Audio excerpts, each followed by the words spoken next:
heard the bell, so you know what time it is. It is gym time. Yes, welcome back, boys and girls. We are in week 21, believe it or not. 21 weeks of gym workouts and activities, different skills, drills, a whole lot of stuff to do this week in your folder. So hopefully you guys will like it.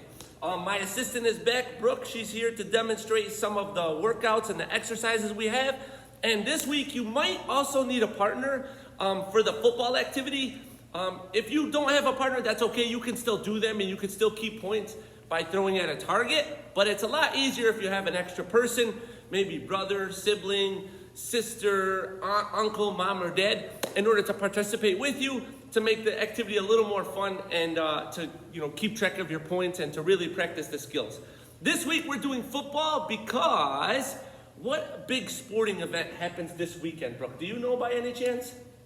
In football? No idea? That's okay. A lot of people don't know, Brooke. The big sporting event this week is the Super Bowl coming. So, for that reason, we're doing football. Now, we're going to start this week with 4 different exercises.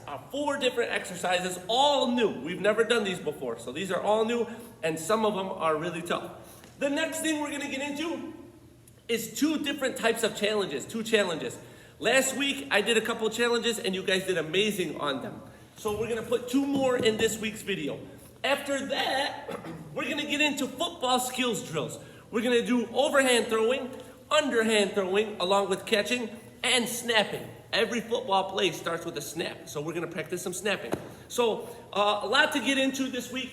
The word of the week, our vocabulary word of the week, is endurance. Endurance. Now, the reason we picked endurance is because in order to complete all these exercises and do all the drills and the challenges, it's going to require endurance. Endurance essentially means like how long you can go, how long you can last at a task that is difficult. The official definition of endurance is the ability to withstand hardship or the ability to sustain a prolonged, stressful effort or activity. So that's a big fancy definition. All it means is how long you can do a certain activity that's kind of tough. So these exercises are gonna make you tired, but in order to complete them, you're gonna have to display endurance. So that's what we're working on, that's what we're learning. Let's get started. I'm gonna slide this over and we're going to get into the first of the 4 exercises. We're gonna use a mat, but you don't have to necessarily use a mat. Only if you have one, it would be ideal. But the first one we're going to do is called Supermans. Now, Supermans are good for your back, and it's good for your core strength and your back muscles. So what it is you're gonna be laying on your stomach, flat. You're gonna lift your legs off the ground, your chin off the ground, and your arms off the ground. So only like your core, your stomach area is going to be touching. Brooke is gonna demonstrate here. She'll lay down on the ground flat. She will lift her legs off the ground. You see there's clearance. Her arms are off the ground. Her chin is off the ground. She's gonna try to hold that for about 10 seconds, and then she would come down and she would rest. Then she would try it again and go up. 1, 2, 3, 4, 5, 6, 7, 8, 9, 10, and then she would relax.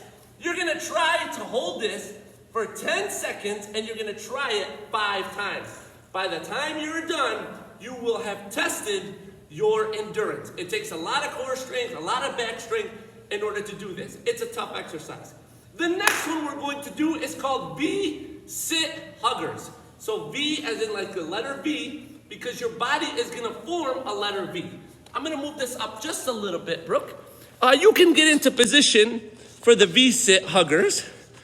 And so she's there. Now notice, she's not touching the ground with her arms or her legs. They're up in the air. So right now she's already activated her core or her stomach and back muscles.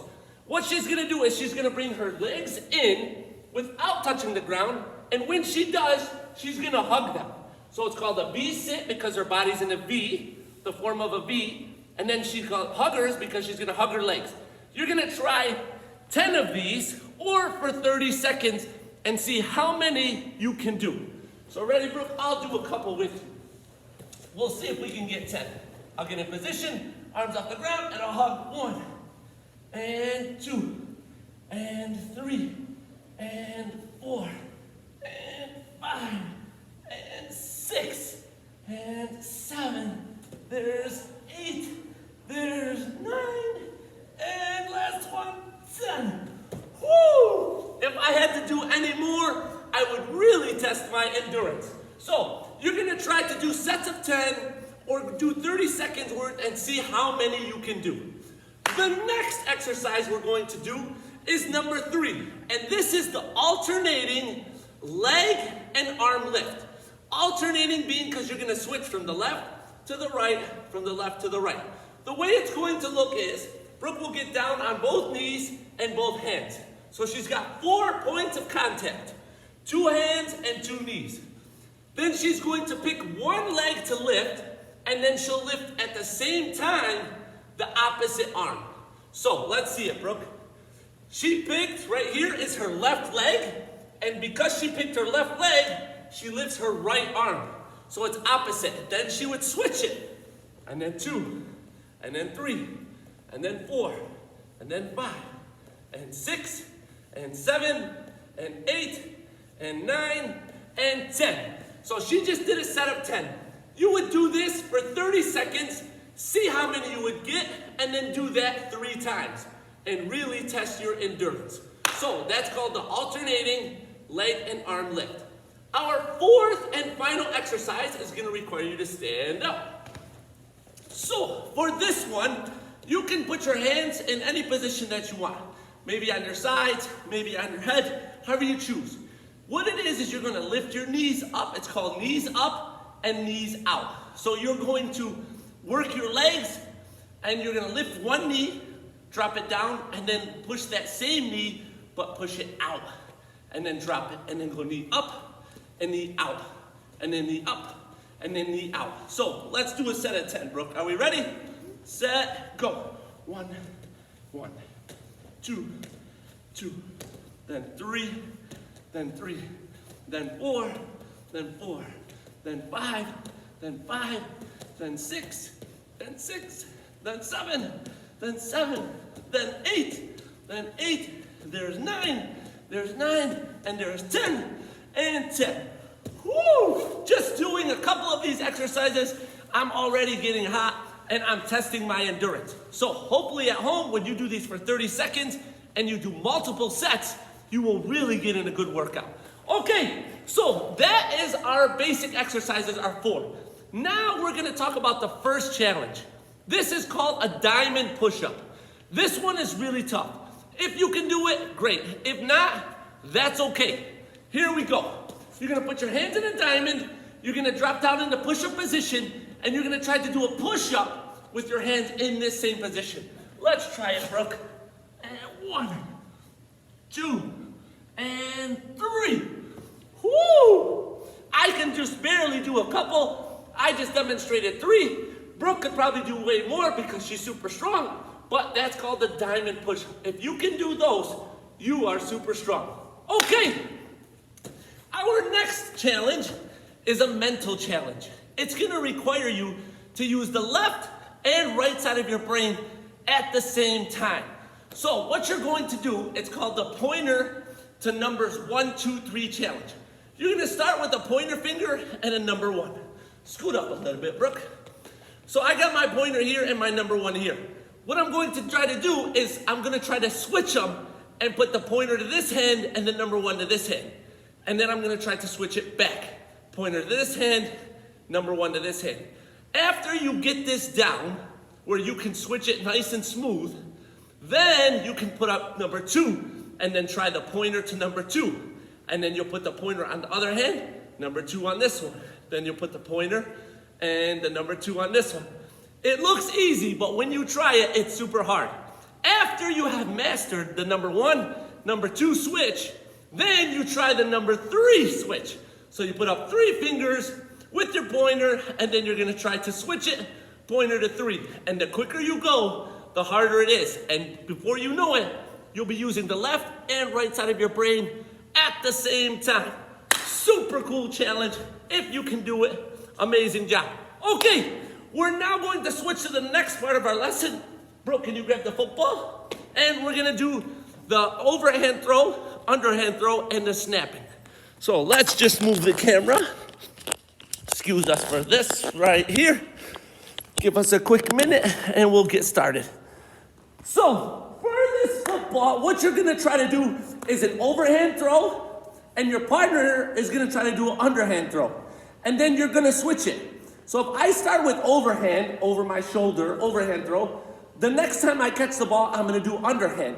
And if she starts with under, the next time she gets the ball, she's gonna go over. So you're gonna switch it, overhand, underhand. So you're working two types of throws and you're working catching at the same time. Every time you catch it and complete a pass, you get a point. Try to score as many points as you can without dropping the ball. Let's demonstrate, Brooke. What are you gonna start with, overhand or underhand? Underhand. Underhand, she says. So she'll do underhand throw. Completed pass, that's a point. She did underhand, so I'll do overhand. I toss, and she caught it, 2 points for us. She did under last time, so what does she have to do this time? Overhand. She'll throw, and completed point, that's 3 for us. I did over, so this time I have to do under. And that's 4 points for us. So you guys get the point. You're working overhand throw, you're working underhand throw, and you're working catching. Now we're gonna try snapping. Every play in football starts with a snap. That's how they say hike and the play begins, or whatever they use, any word. But a snap is how you start a play in football. So we're gonna do a little bit of snapping for you guys, and you guys can try it at home. Here we go, bro. So she'll turn, and then she'll start with the football on the ground. If you try to snap the ball when the ball is in the air, it will not work. You have to put it on the ground first and get into a stance, and then snap it between your legs and try to lift it up off the ground to your partner or to the wall or to a target, whatever you're doing. Okay, so let's see a snap. She hikes it. Oh, that was a great snap. The quarterback says hike, and then the center snaps it. I'm gonna try one. So I'm gonna stay here. I'm gonna try to put it on an angle so you guys can see on camera. I got the ball. I'll put it down on the ground. I can look at Brooke, call hike, and I snapped it. Oh, perfect snap, perfect completion. Thank you guys for watching. This is week 21, and Brooke, we'll see you next week, right?